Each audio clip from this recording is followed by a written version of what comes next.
there for more than a decade, and she also worked at the Kiski School, so she is well versed in boys in particular, but at this point has worked with all different kinds of students.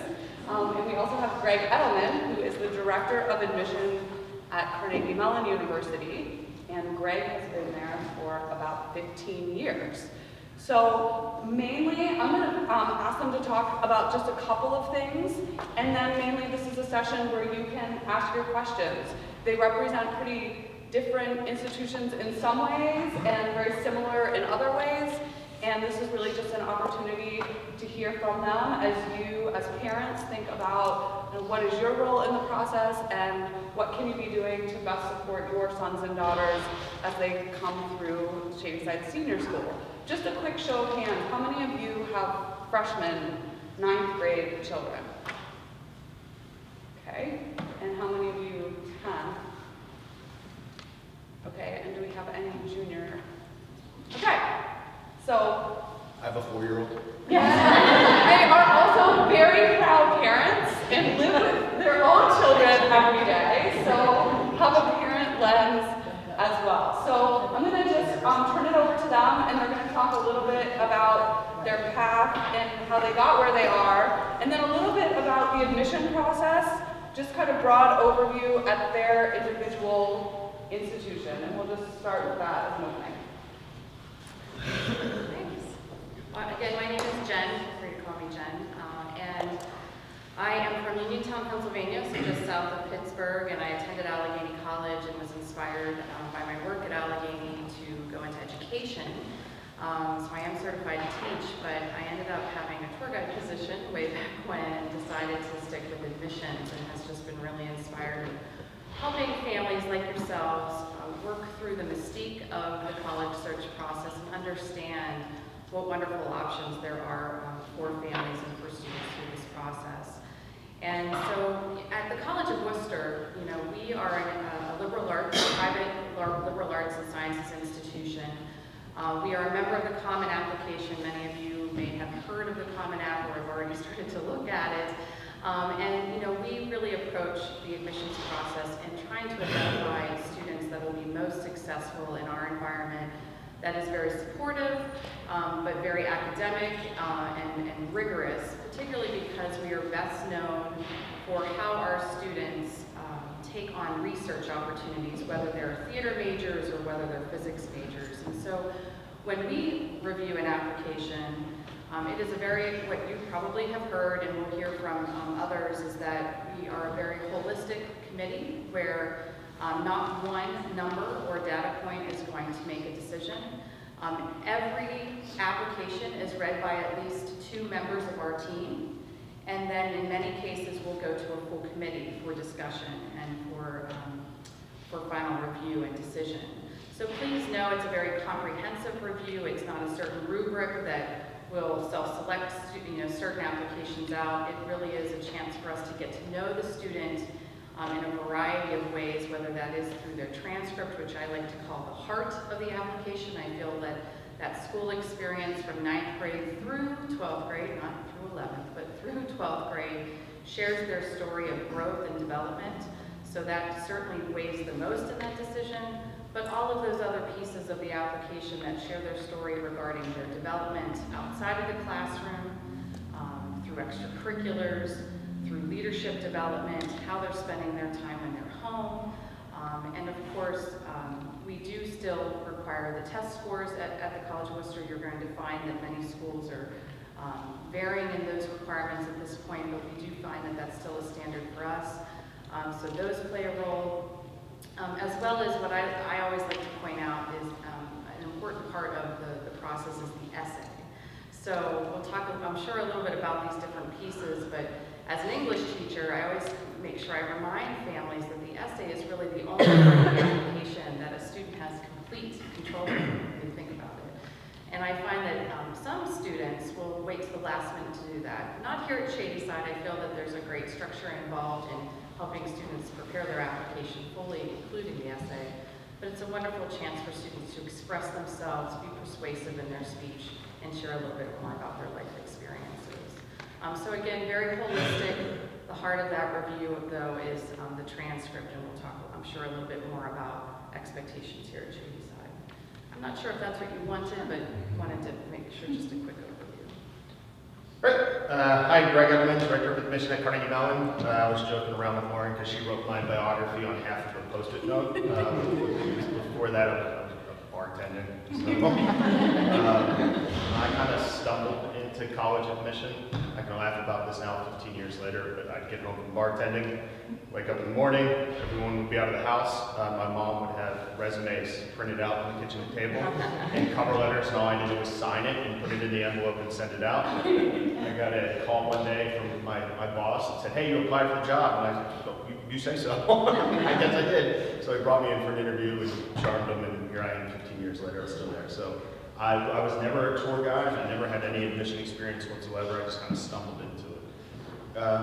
Carnegie Mellon, I will agree with everything Jen said. I'm just not going to say it again. So definitely a holistic review. But what's interesting about the high selects is nobody gets admitted to us based on their academics. Everybody's got the academics, right? So if you think about SATs and GPAs, I mean, the SAT is designed to see how the average student would do going to the average college. Our applicants aren't the average student, we're not the average college. So we're using a test that goes up to Algebra 2 with a little bit of pre-calc to evaluate students for programs that begin in discrete math. So everybody's got good academics. And you know, I know more about the SAT than anybody on the planet should. But you know, even if Jen got an 780 and I got an 800 on the math, I did not get an 800 on the math section, but hypothetically, if she got a 780 and I got an 800, I've actually missed more questions than she did. So we academics, it's definitely the heart of the application, but there's a lot of other pieces that go into it as well. So Carnegie Mellon, we have a full-time staff of about 20 people, and we will explode to a part-time seasonal staff of close to 50 people to evaluate applications. Everybody's got a voice, and it's the collective voice that decides who gets in. So, you know, and there are definitely some years where the students on our wait list actually have higher average academics than the admitted students. Because for the highly selective schools, we're definitely looking to see, it's a give and take relationship. We're going to give students a great education, but we're also looking to see what are they going to give back to us. You know, and we'll talk more about this later, but the big spiel that we have at Carnegie Mellon is that admission is it's individual, it's contextual, and it's institutional. So when we're evaluating applications, we are trying to set students on the right path and change their stars, but there's also institutional priorities that we're trying to hit as well. So, you know, for the high selects, you got to be smart, but there's also a little bit of luck that goes into the process as well. So we're definitely holistic. Can't stress what Jen said enough about the essay. Super important, but it's a little bit more of this nebulous process for us than it is for some of the other admission offices that are out there. We're not necessarily just looking for admissibility. We're looking to select students. 90% of our pool is admissible. The question is, how do you get selected? I wish there was a black and white answer for that. There's not. You know, a few years ago, there was the dean of admission at Harvard is a guy named Bill Fitzsimmons. He's Harvard through and through. I mean, he's 3 degrees from Harvard. He's never said the letter R in his entire life because he's from Boston. He gave an essay and he gave an interview and they asked him, "What's your favorite word?" And being a Harvard guy, he did an experiment. He said, "My favorite word is Farfignugan." That year, Harvard received, I forget the number, but it was something like 500 essays where students wrote that their favorite word was Farfignugan because they were trying to play to what he said. So, I mean, there's not a magic formula for getting into the high selects. You just have to be yourself, listen to the advice of your wonderful counselors, and kind of hope for the best. So you guys touched a little bit on the transcript. Shady Side doesn't really have an AP curriculum. We have very few APs. We have very few sort of designated honors, advanced tracks. What are you looking for when you're looking at the transcript, grades 9 through 12? So I think the first message to share is you've made a great decision as a family. You're at Shady Side. And I think that's an important message to send, that you're in an environment that is college preparatory. No matter what level of the class or the path that the student chooses to take, we know as a college or university that the student is in a good environment, a rigorous environment, a supportive environment where they're growing and developing the skills that they need to be successful at our college. So I think that that's important. Now, to get into the finer details of how we review that, we obviously have solid relationships with the counseling team here. And that's important to us. Schools like us, the selective institutions, we need to have those phone conversations to understand more about the growth of the student, the choices that that student has made, and how they fared in those classes. So there are conversations that happen. It's not just reading that application. But in terms of understanding, we obviously take advantage of the profile. Each of our, at least one of our team members is what we consider an in-house expert of the institution. That would be me. I've been visiting Shady Side since I started in admissions nearly 20 years ago. And so we are an advocate for the institution as well as the student when discussing it, as I mentioned within the committee. We look for the progression that is expected for students at Shady Side. So we look at those course levels, obviously, and so if there is a discrepancy with the course level based on their grade level, we have a conversation. We ask more questions, and that's, I think, where that holistic review comes into play, where having a conversation with the student would be very wise if there's any unusual path or ebbs and flows within their performance. And so know that we fully understand that they're in a rigorous environment no matter what, but I know that with the applicants that I've been reviewing this year, I look for those 100 through 400 levels. Perhaps some students are being advised to even excel beyond that. So we recognize that level of rigor above and beyond even the 400 levels. So please know that in any case, that's really important to us. I know that you hear from many colleges and universities, oh, we're looking for the level of rigor, so AP, honors, international baccalaureate. You hear this language and then you probably get worried that, wait a minute, Shady Side doesn't have the label of AP on their classes.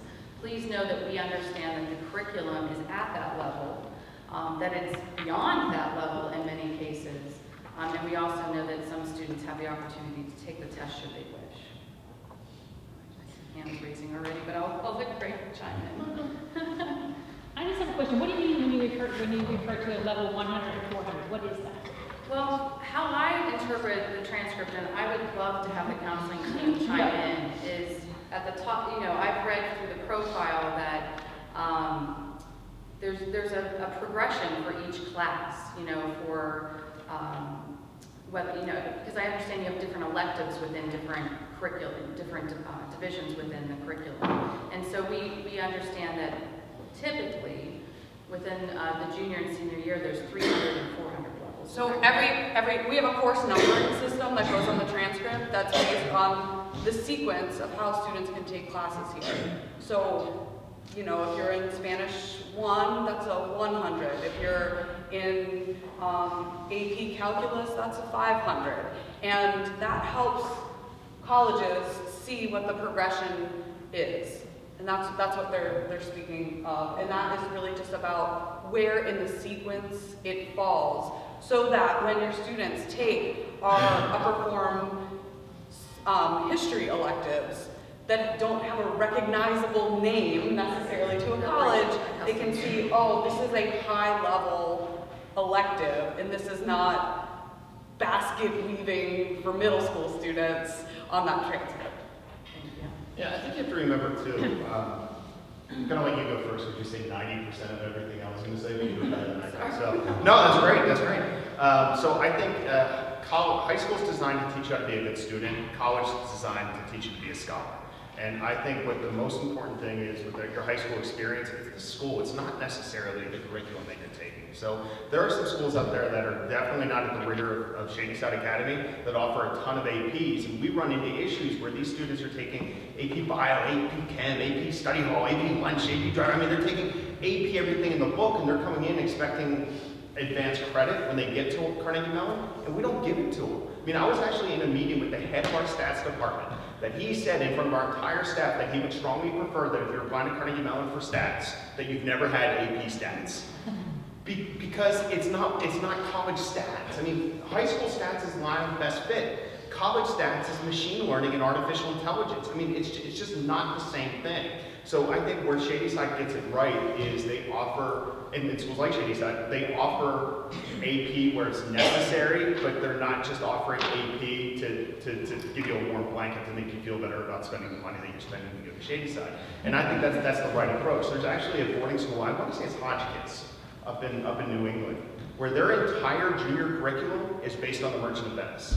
There's no AP, so the junior year is based around the Merchant of Venice. You learn about the time period, you learn Italian, you learn about economics, and it's all around that theme because it's teaching you how to think critically and analytically.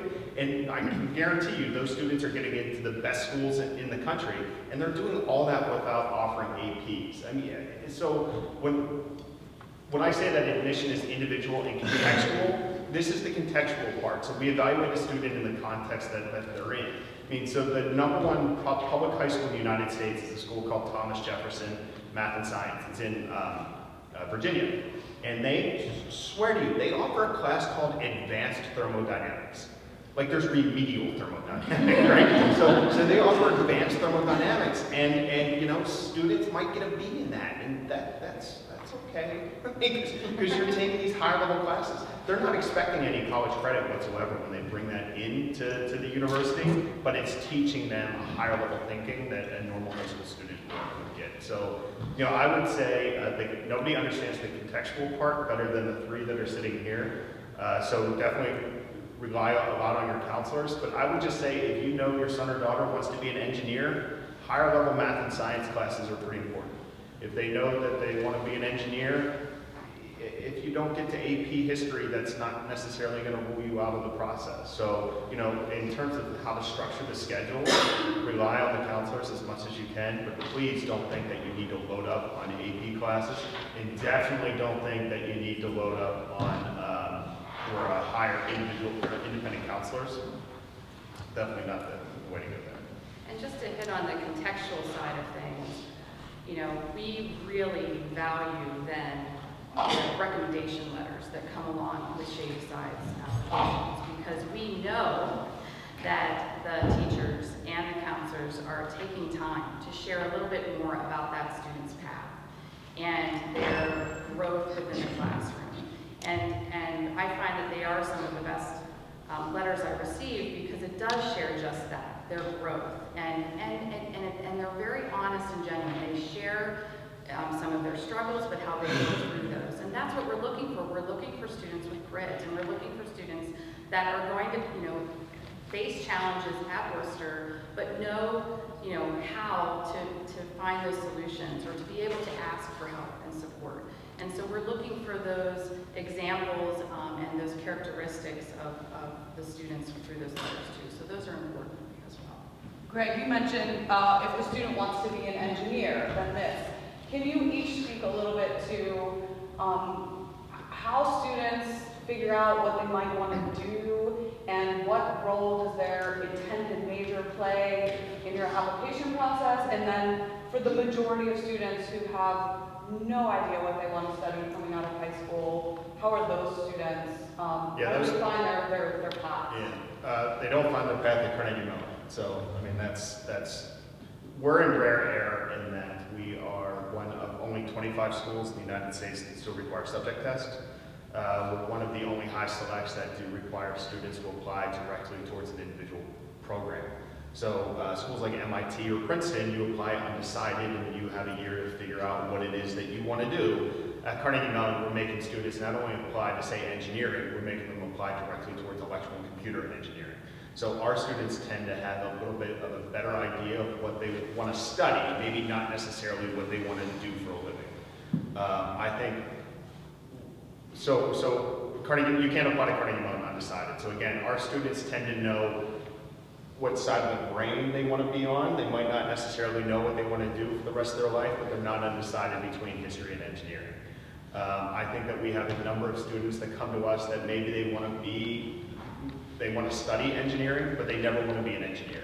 They just appreciate the problem solving and the analytical skills that a degree in engineering is going to give you. Maybe they want to go into the finance world, but they appreciate the type of education that an engineering degree is going to give them. So for us, if you're truly undecided, I mean, Carnegie Mellon is a tough place to be if you're undecided. It's increasingly difficult to transfer from one program to the next.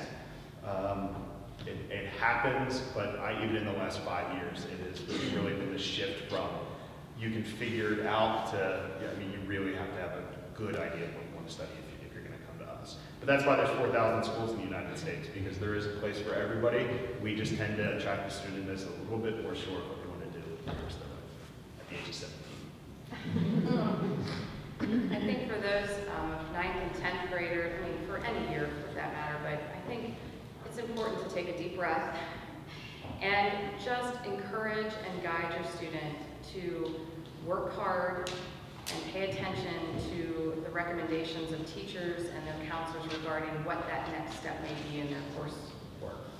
You know, if they have a teacher saying, you know, it seems like you really have a strength in analytics, you know, let's talk about the next courses that will really help you strengthen those skills. And they might be a little scared to do that because it sounds really difficult, or what if I don't get an A or a B? What happens? And I think the most important thing to know about schools that are selective, you know, they're looking for that rigor, they're looking for those challenges and that growth of the student. And so really it's about taking advantage of the curriculum in front of you, doing the best you can, knowing it doesn't have to be perfect, but certainly not putting them in a situation where they're feeling so pressured and so stressed that, you know, that they're failing in different ways, psychologically and academically. But, you know, at the same time, you know, there are many schools out there that would prefer students to come in with an open mind and undecided, and so Wooster is one of them. So again, there are so many different types of schools and what they're looking for. I actually just had a phone call from a father who said, okay, we just submitted the application, not my son, but we submitted the application, and we put down business economics. Is that going to hurt my son's chances of getting in? And I said, absolutely not. You know, it's helpful for us to know what path they may be considering. That's good for our own research from a curricular side and a marketing side. But we know that so many students come to Wooster and change their mind at least once, if not 2 to 3 times. And our curriculum at a liberal arts and sciences institution is designed for just that. We encourage our students to take advantage of different areas within those divisions. So by the time that they're a sophomore, typically the second semester, that's when they can really define what their strengths are and discover what that academic major and or minor or both should be. So know that, you know, depending on where your student may be come the fall of the senior year, there are options for them in terms of what schools that they're looking for, but also you know, how to define their interest. And then I do 2 more, and then I'll open it up. Can you talk a little bit about extracurriculars and all the non-academic things? Are you looking for certain things? The very common question we get, I haven't done any community service and I'm a junior. Should I do some service now? Because is that going to prevent me? Kind of talk a little bit about how you spend the time outside of class and how you look at that. If everyone that told us they did Habitat for Humanity actually did Habitat for Humanity, there'd be no homeless problem anywhere in the world. Friday nights we would just be building houses. I mean, so college guidebooks, I think, will tell you that you need to be 2 things. You need to be well-rounded and you need to be unique. Another word for unique is weird. So you want to be careful with that one. And well-rounded, the freshman class has to be well-rounded. Not each individual student has to be well-rounded. I mean, if you're really trying, if you seek to become well-rounded, you're going to end up doing a lot of everything but little of any one thing. So, I mean, we're really looking for students that are going to add to the overall campus community. And so there are myths out there that we get a lot of computer science students, right? And the CS student that owns those black shirts with the white computer slogan that nobody gets besides other computer scientists, like Mega Like Me, right? That they don't have a place at Carnegie Mellon. They do. I mean, we just don't want 1,500 of them. But we don't want 1,500 class presidents either. So, you know, the way I kind of answer this question is through an anecdote. I was interviewing a kid one time, and he came up to the interview in a suit. And it was a new suit because he still had the tag right there, and it still said 3230 going down the side. And I knew I was in trouble right away. He's there with mom and dad and the younger brother, they all stayed, so I knew he was new host. So I take this guy upstairs, and we're talking, and I said, so what do you do for fun? And before I got the word fun out, he goes, National Honor Society. And he was going to tell me he was in National Honor Society regardless of the question that I asked. And then I said, so tell me about some responsibility, some significant responsibility. He goes, I'm president of the dance club. And I said, oh, what do you do? He's like, I order the streamers, I get the pizza. I said, great. So then I made him loosen up a little bit, take the jacket off, loosen the tie. I was really hoping he was going to unclip it, but he just loosened the tie. And I said, all right, so tell me about yourself. We start talking, and it turns out he's a nationally ranked rock climber. But when I told him, what do you do for fun? He said, I'm in the National Honor Society. And then I said, like, a responsibility, I find out that he's got that younger brother, and he's responsible for taking care of that brother every day till his parents get home from school. But when I said, tell me about significant responsibility, he said, I order streamers for the dance club. If he screws up as president of the dance club, wrong streamers. He screws up babysitting, only child, right? So I think so many times students, they try and they think that they have to appeal to colleges by having a longer resume, and that's not necessarily the case. So, there's no way that we can game this question. We want students that collectively is going to make Carnegie Mellon a good place. I mean, we're going to have class presidents, we're going to have National Honor Society students, but the only way we're going to have, a Julie Hertz from Shady Side Academy is if Julie Hertz applies. So whatever it is that makes her who she is, that's what we care about. Don't try and tell us what you think it is that we want to hear. Be as true to yourself as you possibly can be. There's a student that we had at this point, this guy's going to be 30 years old. But at one point, we had a student, he was the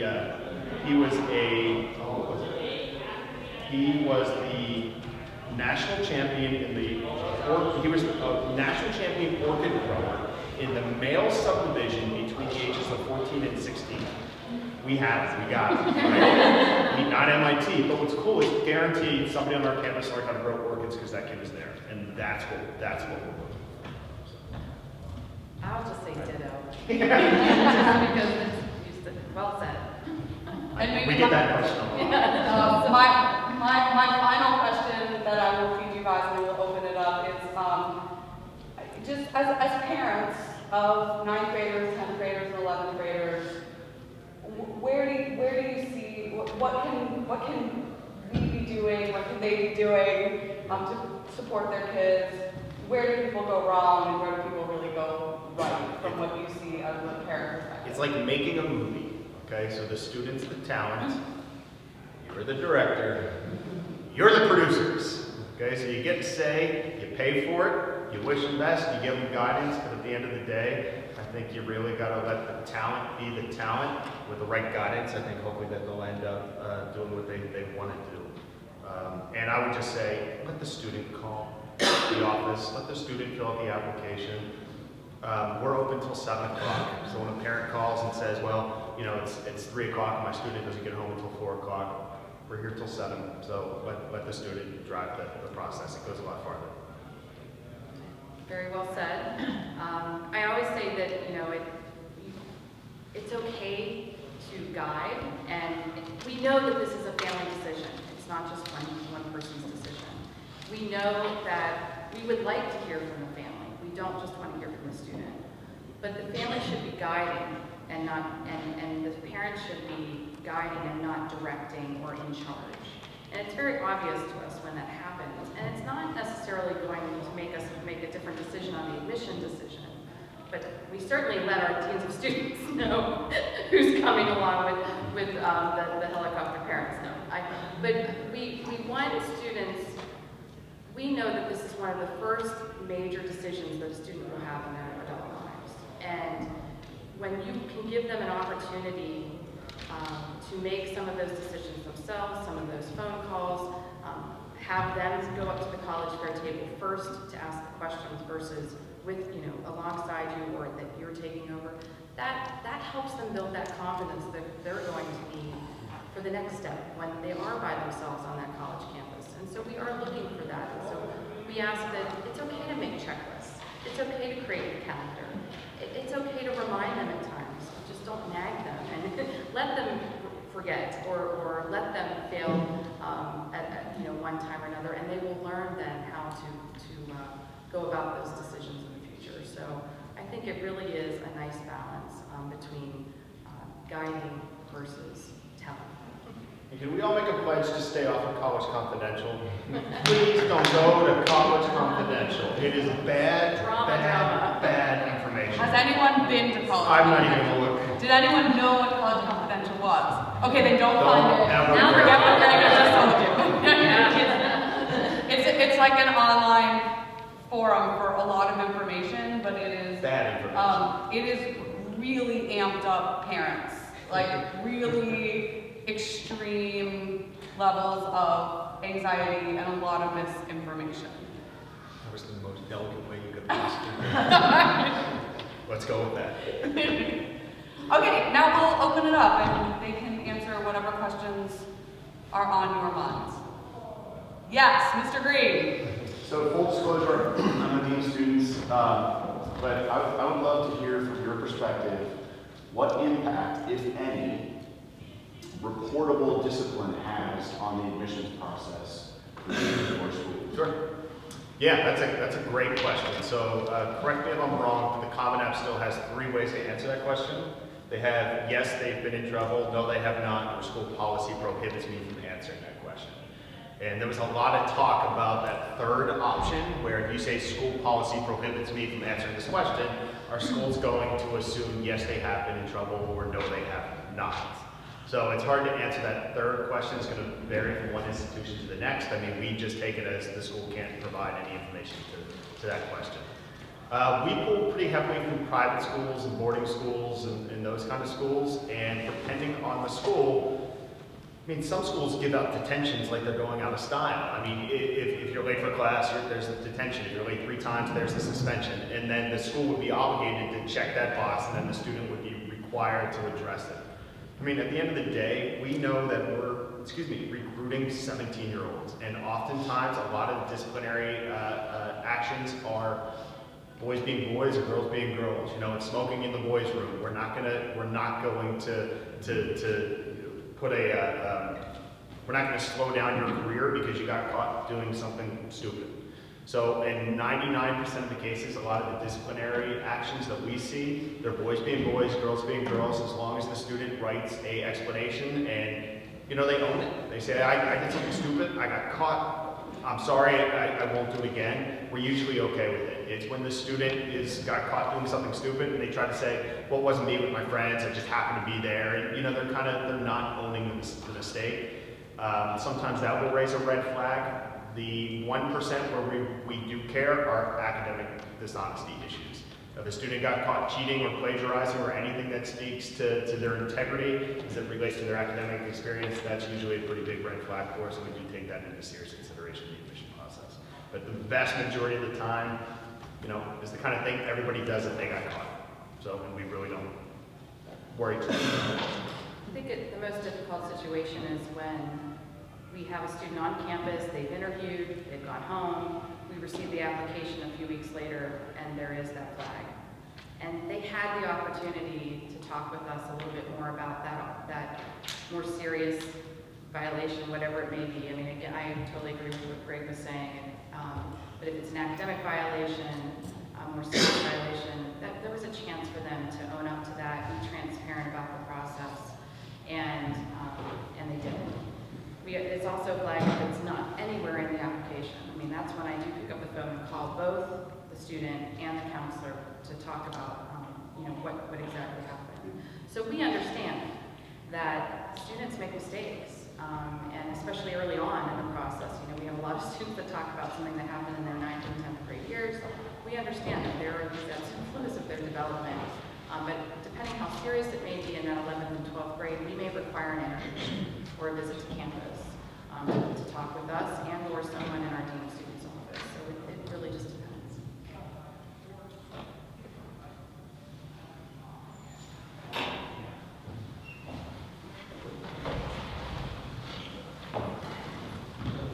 Yes. Oh, I'm sorry, I'm taking your job. I'm so excited. No, go ahead. What are times now if there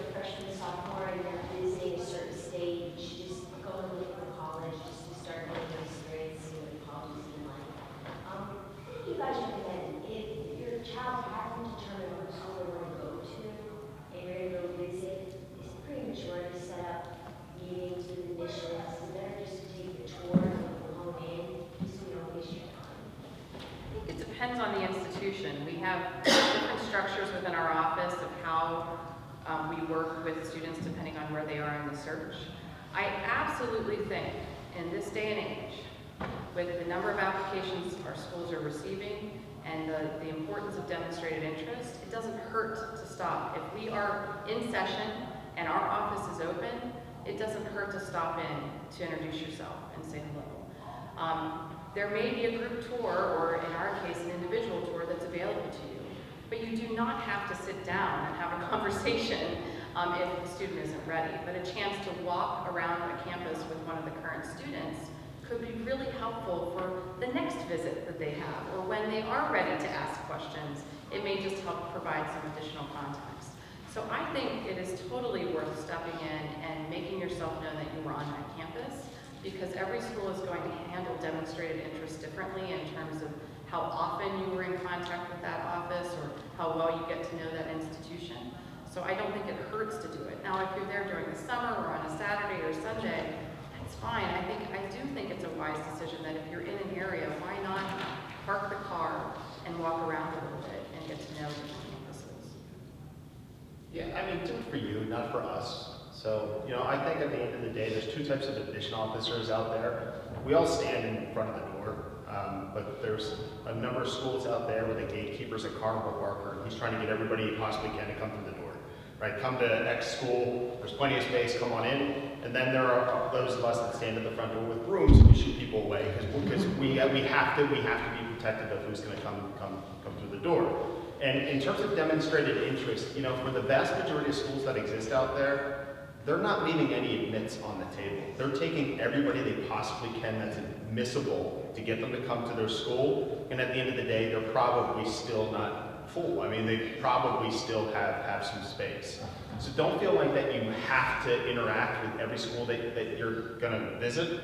Because on the flip side of that, those of us that stand at the front door, I mean, we're not going to take an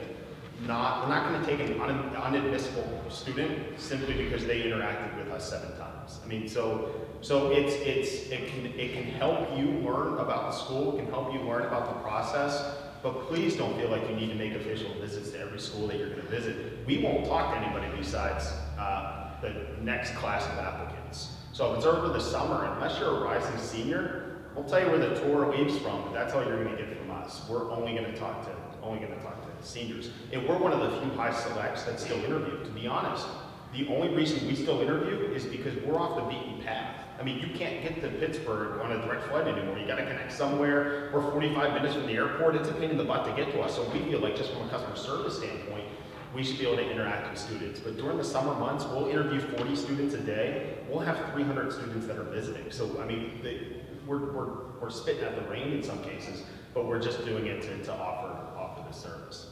The other thing I'd say in terms of like trying to find what school's the best, as I said, there's 4,000 schools in the United States. MIT's got a darn good engineering program, but so does the University of Illinois at Champaign. Penn gets lumped up into the best business program in the world. They're economics. I mean, so like there's a lot of, Babson is a fantastic business school. Carnegie Mellon's a top 25 school, so we get a lot of students that apply to us. We're going through the largest expansion of physical space since the university's founding. We don't have a single program that is not ranked in the top 25. That's all of our programs. This is Carnegie Mellon's last year in the U.S. News and World Report top 25. Next year, we're falling out. Unless some miracle happens, we're going to fall out in the top 25. So does that mean you should no longer apply to Carnegie Mellon? I mean, why are we falling out? The rankings change to sell magazines. The rankings don't take into account employment after graduation. It doesn't look at it at all. But yet, we're considered the hot school for getting a job with 3 of the top 10 highest paying degrees in the United States. But next year we're falling out in the top 25. So the only ranking that matters is how the student ranks the school, not how a magazine ranks the schools. Harvard and Princeton switched number 1 and number 2. Really? They've been around since the 1600s, and they're changing from number 1 to number 2 in a given year? It makes you wonder why. Yeah? A question about, best fit, right? Yep. Since we're talking about this, you can look at all the rankings, but how would you advise a student to ultimately, if they come to your campus, pick up a school newspaper? And what's the way to really sense is there a fit? I mean, he might make the rubric. Yeah, no, that's great. So admission counselors, hey, we're used car salesmen at the end of the day, right? I mean, it's kind of, we're not. but there's some truth to that. So they say admission is a career that you're in for either 2 years or 20 years, okay? So we're definitely on the 20-year track. I think we know a little bit more about the enrollment management side of things, but oftentimes when you interact with an admission counselor, you're getting somebody that's been there for a year or 2 years. Maybe they went to that school, maybe they didn't. They don't necessarily understand the enrollment management part, but they understand the talking points that they're supposed to get. So we definitely encourage students to go and, I mean, just show yourself around. It's easier to ask forgiveness than permission. Talk to the students, talk to the departments. And I think that the best question you can ask an admission counselor, one of us, it's not what's the graduation rate, it's what's the freshman to sophomore year retention rate. How many freshmen are coming back as sophomores? That's really, I mean, that's really the question to ask. You know, at the end of the day, a student's decision to pick a college is nothing more than a function of the market position and the net price. So what's the best school that they got into that they can afford? That's how they're deciding where to go their freshman year. Where they decide to go that second year, that talks a little bit more about the fit and what kind of experience they had. And you mentioned the visit. I do feel badly when I run into families who, especially in Ohio, because Kenyon is 45 minutes from us, you know, Overland's about an hour and 15 minutes. I mean, it's easy to try to fit in 2 to 3 of the schools in Ohio in a day. But the look on the families and the students' face, if we're the third school of the day, I mean, it says it all, that they're exhausted and they're not going to remember anything about any of those 3 visits. And so I think it's really important to make sure that you build in that time outside of the scheduled events. So if there's an hour tour and a half an hour discussion, whether it's an info session or interview or conversation, make sure you give at least another hour and a half, if not 2 hours, to just sit and people watch and have a meal on the campus, pick up the newspaper, but also explore the town that it's in, right? I mean, that's one of our best benefits when you are looking at schools like us, that we are in an incredibly vibrant town and it just surprises people. So giving a chance for the student to understand what home would be outside of the sales talk. I didn't No, I understand. You know, but you know, just to have a chance to go off the beaten path. My favorite conversations are with families that say, you know what, we stopped into the psychology building and ran into a professor, and we were just amazed with how engaged they were with us in the conversation and what that professor said to us. So those are the conversations that are, I think, most important.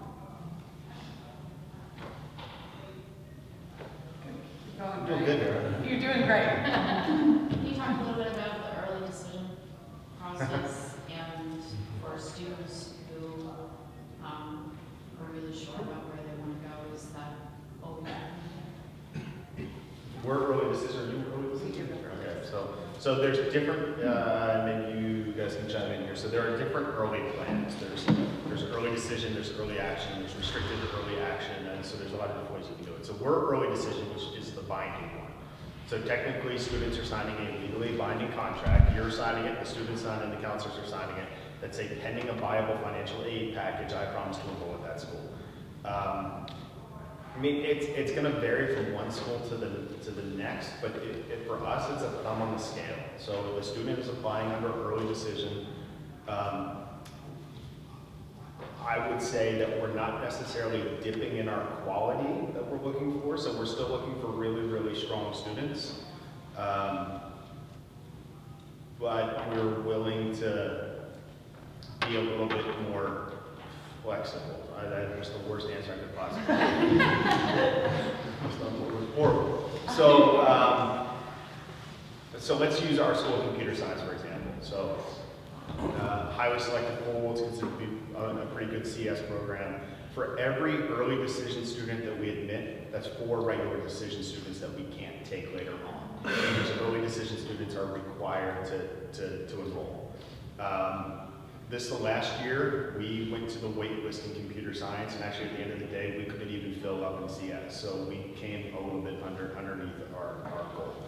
That's not a good place for us to be. So if we can lock in students under early decision, then we like doing that, but at the same time, we don't want to fill up under early decision because that makes the regular decision pool all that much more competitive.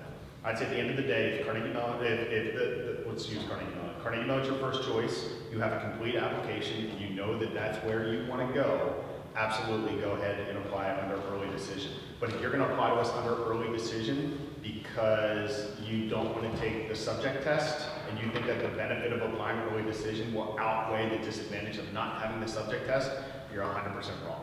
So if you have a complete application and you're not expecting to be able to add any more to your application throughout your senior year, and we're your first choice, go ahead and apply under early decision.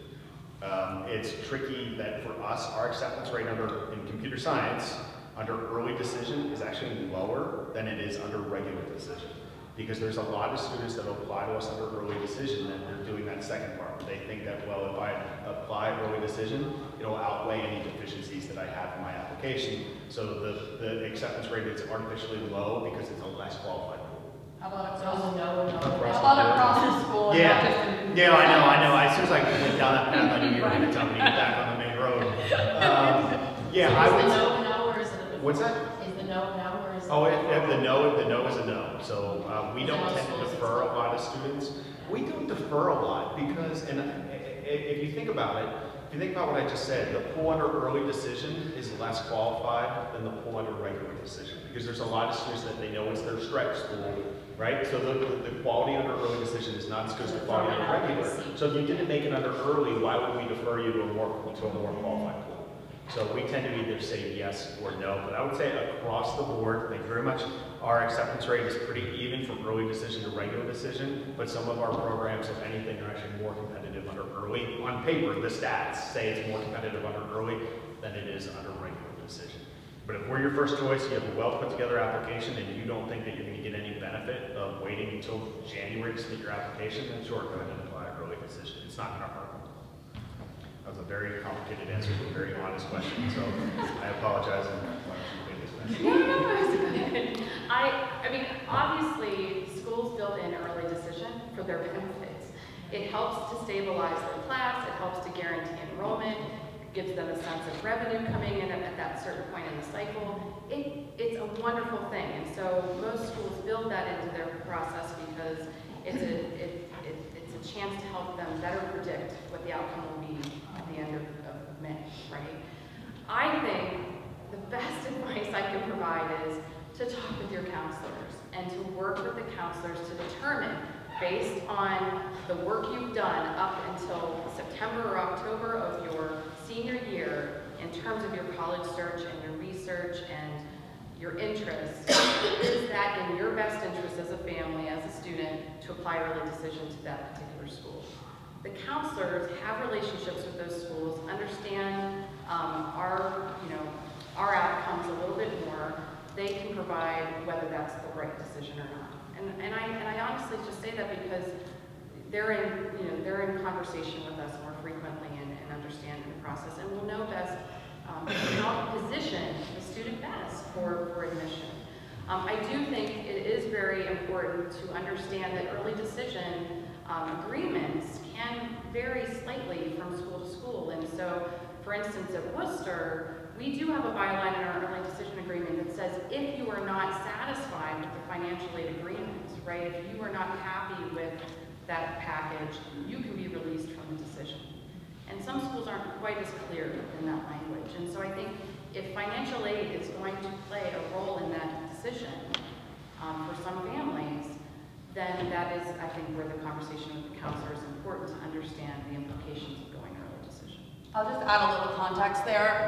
We typically have around 40% of our class that applies to a binding early decision program, and it's close to 90% of the class that has an application that comes in for a November 1st or a November 15th deadline. So the difference there between the 40 and the 90 is that the other 50 are applying to non-binding, either early action or rolling admission programs where it doesn't necessarily have to be your top choice, but you're still getting that first application out earlier. And across the boards, we do see a slightly higher admit rate for the kids who go in ED, but as we sit here now in January, it's about a quarter of our class that is done with their college process. So the bulk of the class, 75% of our seniors, don't yet know where they're going next year. So just for some broader context of what this tends to look like here at Shady Side in my long 6-month tenure here, that's what I can share with you. But that's pretty consistent with years past. So, Greg, how does other schools here want to do this and take some chances? Are you guys really accepting kids that have handful of B's or confident C on the conference? Yeah, so I think I heard the question. So are we accepting students that have B's or even a C here and there? Yeah, I mean, we do. So, for one, we don't look at your 9th grade year at all. So, 9th grade is very much a transition year, and you go from recess to high school, and so like, we don't really look at 9th grade a whole lot. In terms of so the burden of proof is on the student. So if they're coming from a school like this that's challenging, it's kind of high risk, high reward. You know, you're going to be challenged more so here than maybe you would at some of the public schools that are nearby. So it's not uncommon for students to get B's or even a C here or there. But you got to remember that we're getting applicants from a number of people in the school, and maybe they are not getting those B's or those C's. So if you're getting that B or the C, and we're going to admit you got to give us a reason why. So, you know, I can tell you, we don't actually, so I know Jen mentioned that they have a rep that reads for Shady Side. We don't do that. So the Shady Side applications at Carnegie Mellon are going to be read by countless people across the university, because we read by college, we don't necessarily read by high school. So we're never going to sit there with 2 applicants from the same school and say, should we take this one or should we take this one? I mean, we're going to take the most admissible students regardless of the high school that they're from. And if we have 20 from the same school, so be it. That definitely does happen. So if you have those B's or that C, what else? I mean, what else do you bring to the table? So you've got to give us a compelling reason. So at the end of the day, though, I mean, we are going to pass up somebody else that maybe has better grades for that student. Why? Give us a reason. You know, the student that says, well, I only do well in the classes that I enjoy, we're not taking that student. So if a student that maybe says, yeah, I got a C in this class, you know, I tried, it just wasn't for me, but I do all these other really cool things over here, then that student is making a compelling case. So we definitely have students in the class with B's and a handful of C's. No, I have B's, no F's. You gotta give us a reason why. I remember in my first year of college at Allegheny, I was meeting with my advisor and we were talking about what I may want to study. And I was obviously very interested in English, but I had a B in English. And I kept saying, I don't have an A, so I must not be very good at it, because I came from a high school experience that I had all A's.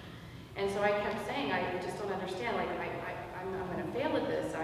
She said, you realize you're saying you're failing with a B. And B is above average. And in college, that means a lot. So I think my point of this story is just to say that every institution has different expectations, and especially within, as Greg said, the context of the school. You know, when you're looking at tiers, a tier of schools similar to the College of Wooster, you're looking at, you know, half of the applicant pool being admitted, or you know, half or less.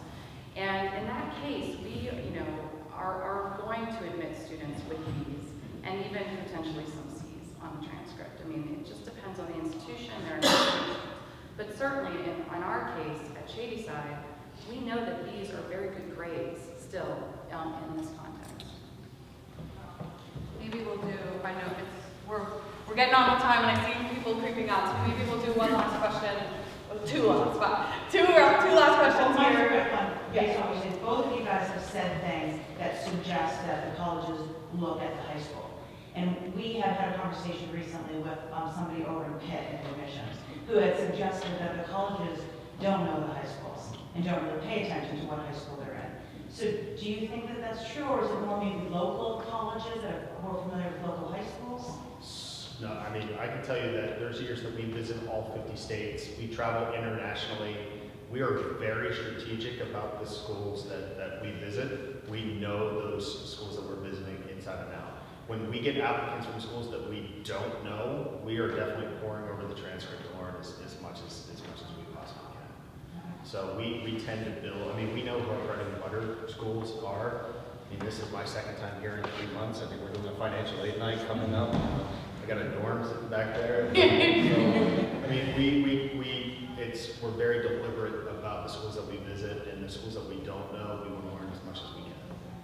I think that speaks to just how complex the process is, and we apologize for that, but every institution is going to have different priorities in how they review and what they recognize, right? And that's just an example of the University of Pittsburgh, right? I remember I was on a panel with Penn State, and they said that they don't care about the class schedule, that they just look at the grade and the GPA, or the GPA and the test scores, and I'm like, oh, no, not us. So know that every institution is going to be different that way, but it's really helpful when you have advocates in the counseling office, and just the secondary school in general, that provides a very comprehensive profile. And Shady Side does that, where in most cases, schools that are selective take the time to read that profile if they're not as familiar with the institution, and that helps to provide that context. So we understand the progression of classes, we understand the type of advising that goes along with that. There may be grade distribution charts to understand a little bit of the GPA and how that is reflected within the class. So that is very helpful, and I know Shady does a good job of that. I was going to say the same thing. It really varies school to school, and as you get to the point where you're looking at data and we're sitting with your kids and using our historical data and firsthand experience, we have a pretty good sense for which schools are using that context and which schools are more like a Penn State, and they're taking the GPA and they're taking the test scores, and their definition of holistic is different from what you've heard of holistic today. Yeah, last question.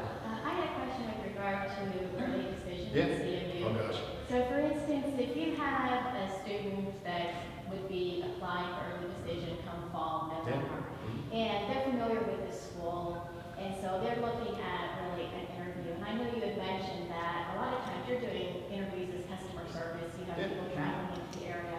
But if it's someone who's in the area, they're familiar with the school, and would the interview still be beneficial for the applicant itself? Or is that something that you more or less do as a customer service? Is it going to be something that has any influence? Do you have any? So I won't even say interviews, and I think this speaks to what Jen talked about with demonstrated interest.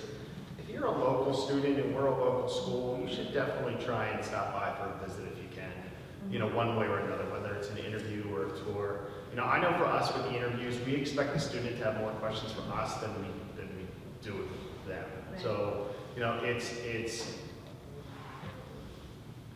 it's a good way for the student. So if the student's already applied, I would say that they don't necessarily have to do an interview unless they seriously have questions for us, or if they think they're going to do a good interview. If you're a dynamic, outgoing student, why wouldn't you want to do something that makes you look good in the process? But if you're a little bit more introverted and shy, don't feel like you have to do an interview by any means. Not having an interview is not an indictment on the student's application, but maybe not visiting or showing some sort of interest, especially if you're local and applying for early decision, that could raise a yellow flag. Would you suggest doing that though earlier than later? I would say not until, so we will start doing interviews in June. So then we do them all the way through, all the way up until Thanksgiving. So June of going into the senior year is a good time to think about it. Before then, we don't even talk to the student. Well, thank you all for your questions, and if you